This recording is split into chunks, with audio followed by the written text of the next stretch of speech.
Now, there are times when a whole generation is caught between two ages, two modes of life, with the consequence that it loses all power to understand itself and has no standards, no security, no simple acquiescence. Do we live in an age where normality has become a sickness? Has our society become so corrupt that the more we adapt to it, the less functional we become? In this video, we will explore these questions. What it means to be normal is relative to the society in which we live. Across time and place, and from culture to culture, the standards of normality differ. But while normality is culturally variant, there is an essence to what it means to be normal, and this essence lies with conformity. To be normal is to be a conformist. It is to be guided by the status quo, to accept the dogmas of one's age and to adhere to the dominant value system of one's society. Or as the psychologist Steven Bartlett wrote, psychological normality is the set of typical and socially approved characteristics of effective cognitive and behavioral functioning. A set of characteristics derived from the reference group consisting of the majority in a society's population. For much of human history, spurring the norms of one society was a risky proposition, as it increased the chance of being rejected by one social group, and so decreased the ability to survive and pass on one's genes. Conformity, in other words, is a trait that was selected for through the process of evolution, and this can help account for the strong pull we feel to be normal. Another factor that makes normality attractive is our tendency, like all biological creatures, to take the path of least resistance. Life is too complicated to improvise novel ways of dealing with all situations, and so most of the time we just do as others do and think as others think. That mankind has this inborn disposition to conform is a good thing. It promotes social cohesion and cooperation, and it allows a society to develop in complex ways that would be impossible were we not a conforming species. But just because conformity helped us survive in times past, and just because a modicum of conformity is needed for a society to function, it does not follow that conformity is always life-enhancing. Instead, the value of conformity is contingent on the conditions of the society in which we live. What is more, conformity must be balanced by a healthy dose of nonconformity, lest a culture is to stagnate. For it is nonconformity which creates the new, exposes the flaws of the old, and helps push a society toward better frontiers. In the West, however, there is a tendency to overvalue conformity and to label, stigmatize, ostracize, and in extreme cases even institutionalize anyone who deviates too far from the accepted standards of normality. Benjamin Rush, the founder of the American Psychiatric Association, epitomized this view with the following statement: sanity, aptitude to judge things like other men, and regular habits, etc.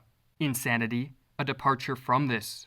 Reflecting on Rush's pronouncement, Steven Bartlett wrote the following: for Dr. Rush, social conformity is synonymous with mental health, and social nonconformity with mental illness.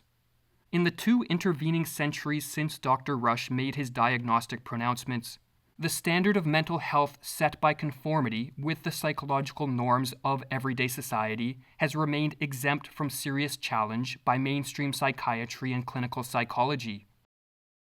The problem with Rush's definition of sanity is that it is built on a faulty assumption. It assumes that the norms of a society cannot become corrupted, and that normality cannot be the cause of mental illness. In a flourishing society, Rush's definition of sanity may hold, but when a culture becomes sick and a society corrupted, normality becomes a standard that arrests, inhibits, distorts, handicaps, and delays one's healthy development. Adapting to a sick society produces sickness. Conforming to a mad world produces madness. And in such cases, Rush's definition of sanity is flipped on its head. Sanity becomes a departure from normality, and normality approaches insanity. What is more, associating mental health with conformity overlooks the fact that too much conformity can easily produce an unhealthy psychological and behavioral rigidity that sets the conformist up for great suffering should he or she be destined to live through some sort of major societal upheaval. Or as Carl Jung writes in his book, Psychological Types, the normal man may indeed thrive in the surroundings of his society, but only up to the point where he and his milieu meet with disaster for transgressing the laws of reality and human nature. He will share the general collapse to exactly the same extent as he was adjusted to the previous situation. Adjustment is not adaptation. Adaptation requires far more than merely going along smoothly with the conditions of the moment. It requires observance of laws more universal than the immediate conditions of time and place. The very adjustment of the normal individual is his limitation. At times of social stability, conformity can make life easier, but at times of social instability, the greater our conformity, the more our mind will act like a mirror and reflect the chaos of society back within. For this reason, a social crisis can easily induce a mass identity crisis throughout a population of ardent conformists.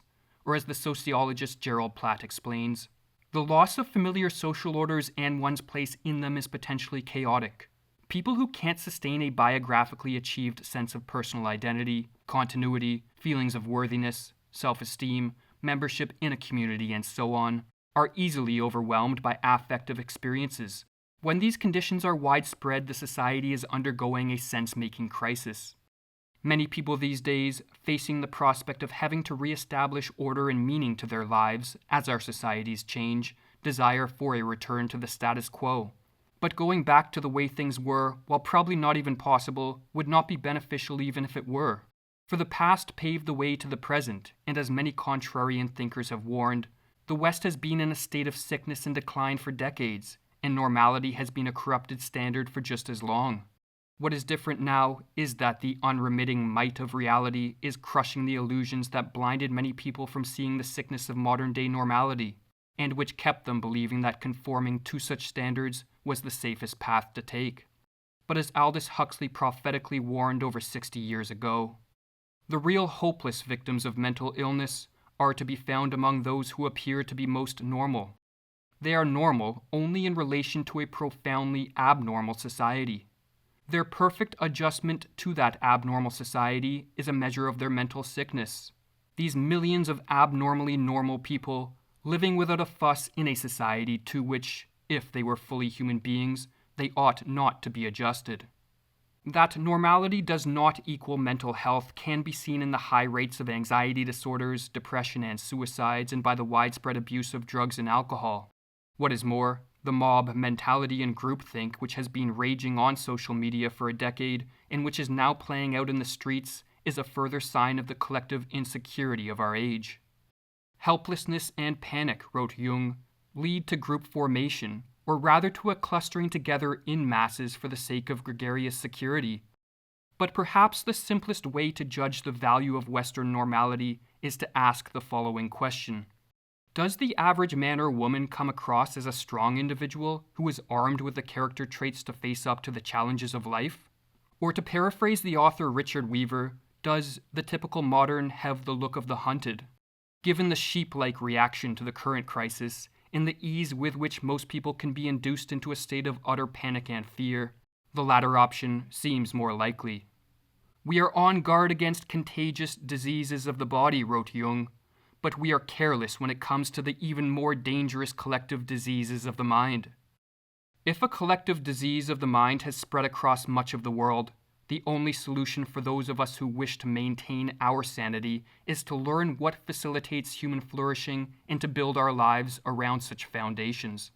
For while the standards of normality are culturally variable, what produces human flourishing is more constant. We have an abiding nature with roots that stretch far back into our evolutionary history, and as Jung points out, when a living organism is cut off from its roots, it loses a connection with the foundation of its existence, and must necessarily perish. And here may lie the fatal flaw of the West's conception of normality. It fails to properly account for the demands of our nature, and one of the glaring ways in which it does this is by providing inadequate outlets for what Friedrich Nietzsche viewed as the most fundamental of our drives, namely our will to power. For while many people are aware of the dictum, absolute power corrupts absolutely, few understand, as the psychologist Rollo May wrote, that the absence of personal power can be equally corruptive. At an individual level, powerlessness leads to envy, victimhood, and an apathy that promotes mental illness. While at a societal level, a population of disempowered men and women paves the way for tyranny. And so, given that a healthy dose of power promotes individual health, while simultaneously diminishing the inequalities of power that corrupt a society, in the next video, we are going to explore the psychology of power. Wherever I found the living, wrote Nietzsche, there I found the will to power.